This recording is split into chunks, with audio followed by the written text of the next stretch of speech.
Right when Gibson came out with their Marauder tribute earlier this year, I was thinking I can't wait to see the mod collection grab a hold of one of these and do something fun. And today was the day. If anything, this reminds me of a Stratocaster's 3-tone sunburst. But then again, I think that was 100% intentional because if you look closely, they have altered our toggle switch and pickguard in general to have a blade style one, likely meaning 5 positions. And then as you come up here, they utilized Gibson's typical single coil pickup known as the P90 in all 3 positions.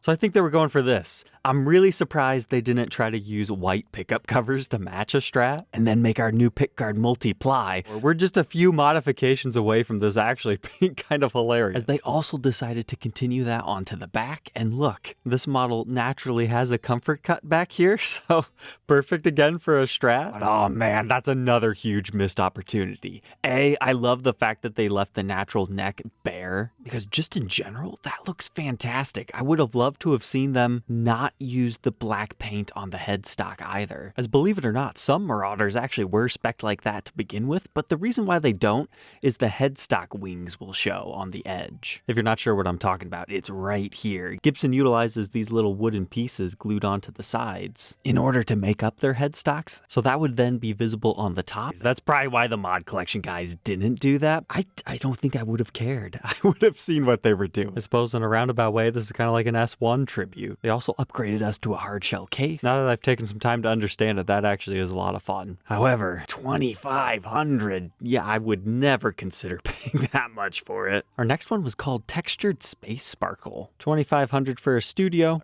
Wow, look at that finish. It's so nice, dark and blue and sparkly. You don't even notice that this thing doesn't have binding. That is the best kind of studio in my opinion. And then having that chrome and or nickel hardware. And oh, okay, that's not a regular studio. It's actually a Studio Dark, a Guitar Center exclusive, because it has the blacked out inlays. And then note that they put the Les Paul custom style pickguard on it. And the witch hat knobs work with their big boisterous numbers. And then the full body shot shows that you've got a little bit more going on here. You can see, once again, Studio Dark, it's got the black nut. But look closely at our headstock. It's got the sparkle blue up here too, but it looks like they toned it down just a little bit. A few glitter flakes within it rather than too much. But then the Les Paul model silkscreen and the Gibson decal appear to get sprayed over in that blue too, or they're just blue themselves. However, from afar, maybe it stands out a little bit too much. Like it doesn't quite match the dark theme that the rest of the body has going for it. But there is one more elephant in the room. Yeah, our serial number here.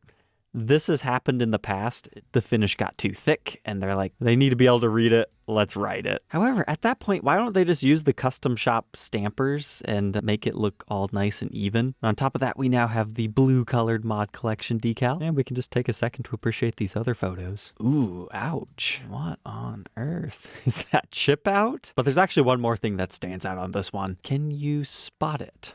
I'll give you a couple of seconds here. I want to give an honorable shout out to the 5th fret inlay. That is crazy looking. But no, it's actually the binding. They give you a piano key-like effect with white rectangles where the inlays would be. Certainly makes it easy to see when you're on stage. Continuing on, we've got the Torrefied Clementine. Yep, looks like a burnt orange to me. Looks like another potentially refretted one. We do not have the fret nibs, but they ended up doing a P94 in the neck and an uncovered zebra bobbined humbucker in the bridge. I really like that silvery gold metallic pickguard that they've got going on. It matches well with the darker orange finish. And then you've got the aged witch hat knobs there. Notice that they're not piercing, blindingly white. These SG standards are great guitars if you're looking for an SG with a slightly bigger neck. I suppose looking closely at these photos, that's going to be more of like a satin and or semi-gloss finish. And it's looking like they might have tinted all the clear coat on this one, because you can tell the Gibson logo and crown over here has a light orange hue. And whoa, I'm glad I went through these. So it actually has an orange flake over top of the face of the headstock. So that confirms what we were just thinking. And these photos definitely confirm the satin nature of the hue. But those sparkles really do not show in those photos. That's something you appreciate in person. If you like 335s, they've got the Emerald Tide. That's not much of a premium at all. Let's see what it's like. It's pretty nice. Not the most crazy we've ever seen, but not every mod collection piece needs to be blind your eyes out sparkly or having a crazy paint job. This is just a nice aqua blue in the center with a bit of ocean green on the edge. You've got some nice wavy wood grain, which works well with the beach vibes. And there we go again, natural neck. Curious of your guys' thoughts. Do you like the top or back better? And there's something to be said for both. There's a bit more blue going on over here, whereas it's more faded out on this side. But as far as the neck is concerned, doesn't look like anything crazy here. Just our usual Gibson stuff. But my personal favorite this week was an ES-355 in Cranberry Blush. It's one of those finishes where I would never think of it and do a custom order, but it looks quite spectacular. Like, I could see this being a rare custom run of guitars from back in the 60s. There were some pretty crazy custom orders back in the day, and yeah, it vaguely reminds me of the Antigua finish, but it just got a little bit of red to it.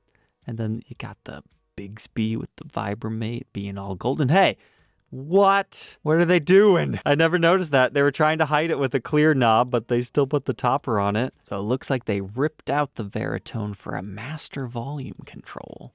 You don't find that every day on a Gibson. Now, the reason why you'd want that, if you're a singer or anybody on stage who has to talk on the mic sometimes, you want to be able to completely kill the sound. But say, I like my volume on my bridge pickup to always be at like 8.5, so I have a little bit more to go up, and I want the neck to be rolled all the way down to 4 all the time. That way I can switch between a dirty and clean just by the flick of our toggle switch. You can still cut the sound to the guitar without messing with that. And then along with our new finish, they ditched our pickguard just to give it another unique look. I like how much darker it is on the back, or at least that's how it appears. Perhaps it's because it's bunching up here on the neck. And then we're also able to confirm that they did a slight bursting to the edges, so it goes to pink to that plum hue all along there as well. It looks like they continued that up the back of the neck. Oh, nice. Even the headstock has a nice ambering tint to it. And we get the darker burst over in our volute area, if we had one. Demo Shop Serial 328. If you happen to fall in love with any of these Mod Collection guitars ever, and you're located outside of the United States where the Mod Collection USA does not ship to, keep in mind I do have information about my forwarding service on my website. I can help you get these anywhere within the world. Just remember, international shipping, import duties, and taxes,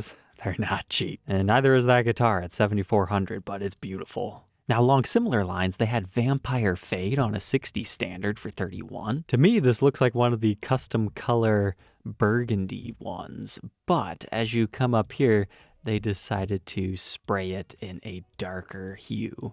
Not quite black. Yeah, maybe it is up here, but it's going to have a metallic nature to it. But the edges have actually been satinified.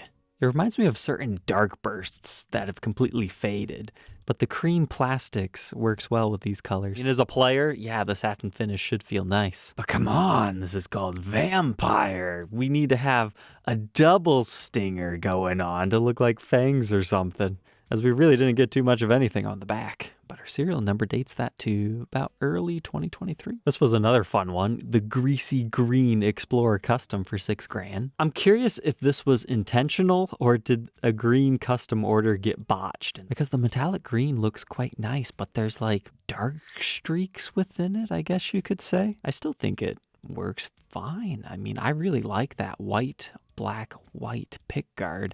It matches perfectly with our binding going on, and you get all your regular customified elements, including your ebony fretboard with your mother of pearl block inlays. Regular old speed knobs. I know they look like they're colored, but I'm pretty confident that it's just reflecting the finish. But whoa, they gave it the matching headstock. But yet you can tell that they just sprayed over the original black here because it's so much darker than the rest. So now I'm curious, did this start with an antique layer and then they splayed the transparent green on it? Or is that just a new Gibson logo? Still looks like pearl to me. But that one's number 330. Got a little bit of a double stamped effect there.